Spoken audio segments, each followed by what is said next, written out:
आज होता 2025चा माझा वाढदिवस. पहिल्यांदा आले आमचे पाटील साहेब जे आहेत आमचे सिनियर, यांच्या पाया वगैरे पडलं. थोडी मजाक मस्ती झाली कारण की आमच्या दोघांमध्ये थोडी मजाक मस्ती असते. त्याच्यानंतर आलेले आहेत गाववाले, मंडणगड, आकाशबाई, नंतर एक जण सर्व भेटतच होते. त्यात आला आमचा बेंगॉलचा टायगर म्हणजे सोमुदा ते विश केल्यानंतर आला कुणाल भाई. असं सर्वांचं विश चालूच होतं.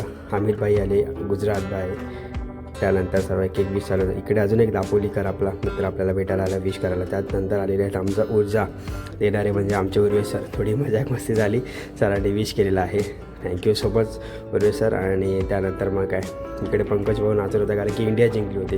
फायनली सर्व काम संपवलं. सकाळी 6 वाजता घरी निघालो.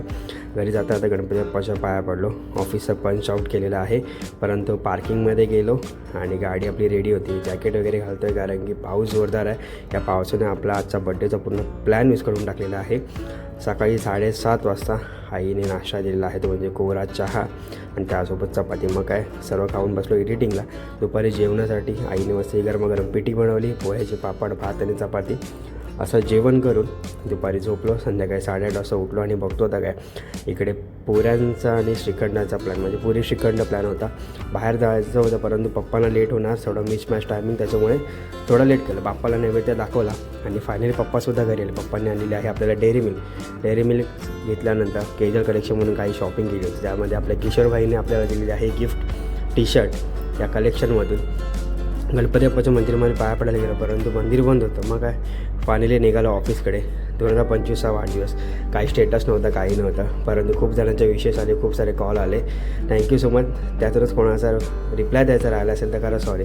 आणि या 2025मध्ये खूप सारे टार्गेट होतं. एक टार्गेट होतं ते आपलं कंप्लीट झालं आहे आणि 2026साठी नवीन टार्गेट आपण ठेवलेलं आहे. आता बघूया ते टार्गेट पुरं होतं आहे की नाही होतं आहे. पुन्हा एकदा ऑफिसला निघालो. संध्याकाळी रात्री ऑफिसला बसलो 10-10:30 वाजता. फायनली ऑफिसचं सेलिब्रेशन होतं. त्याच्यामध्ये होता हा मामाने दिलेला modak special cake the bun बाईट्समध्ये. मग काय ऑफिसचं सेलिब्रेशन तर आमचं जोरातच असतं. इकडे होता ऑफिसचा केक, बाजूला होता मोदकचा केक. फायनली दोन्ही केक कटिंग केलेले आहेत आणि इकडे आता बड्डे सेलिब्रेशन झालेलं आहे. आणि ह्याच्या पुढे एन्जॉयमेंट होईल की नाही सांगू शकत नाही कारण की आता ऑफिसमधले ब्लॉग तुम्हाला बघायला भेटणार नाही कारण की आमचं ऑफिस आता शिफ्ट होतं आहे. त्याच्यामुळे जे रील्स वगैरे होते ते कुठेतरी स्टॉप होते. ते संतोष सरांनी सुद्धा आपल्याला विश केलेलं आहे. इथे आहेच आमचे उर्वेश सर, आमचे बॉस आणि कोकणाला एक आवर्जून प्रेम देणारे असं व्यक्तिमत्व आशीर्वाद सरसुद्धा होते. सर्वांचं मनापासून सर्वांचे आभार की तुम्ही असा सर्व सपोर्ट मला तुमच्या भावाला असाच राहून दे. भेटू आता पुढच्या ब्लॉगमध्ये. बघूया पुढचा मिनी ब्लॉग कुठला येतो. आणि ही आहे आपली सर्व ऑफिस टीम.